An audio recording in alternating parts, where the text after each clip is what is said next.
Hello అండి. నేను మీ middle class అమ్మాయి. ఎండలు గట్టిగా ఉన్నాయి, చల్లచల్లగా ఏదైనా తాగాలి అని ఫ్రిడ్జ్ ఓపెన్ చేస్తే కర్బూజా కనిపించింది. వావ్! మంచిగా జ్యూస్ చేసి తాగేద్దాం. ముందుగా కర్బూజాని కడిగి చెక్కు తీసి ముక్కలు కోసి మిక్సీ జార్లో వేసి పాల కోసం ఫ్రిడ్జ్లో చూస్తే కాచిన పాలు లేవు. కాచిన పాలు లేకపోతే బయట జ్యూస్ షాప్లో పాల ప్యాకెట్ ఐస్గా చేసేసేస్తున్నారు. అలా చేసేయచ్చు కదా అని అనుకుంటున్నారా?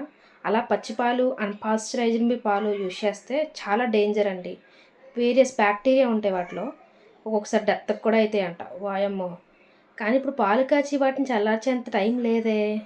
సరే, మిల్క్ పౌడర్ వేసి కానిచ్చేద్దాం. దీనిలో షుగరు, వాటర్ వేసుకొని మంచిగా మిక్సీ చేసి కొద్దిగా జీడిపప్పులు అలా వేసుకొని చల్లచల్లగా సర్వ్ చేసుకుంటే భలే ఉందండి. అన్నట్టు ఈ కర్బూజా సీడ్స్ని పాడేయకుండా మంచిగా కడిగి ఎండలో ఆరబెట్టి వాటిని పొట్టు తీసి ఒక కంటైనర్లో స్టోర్ చేసుకుంటే కర్రీలో గ్రేవీ కావాలన్నప్పుడు వాటిని నానబెట్టుకొని పేస్ట్ చేసి యాడ్ చేసుకోవచ్చు. Thank you for watching.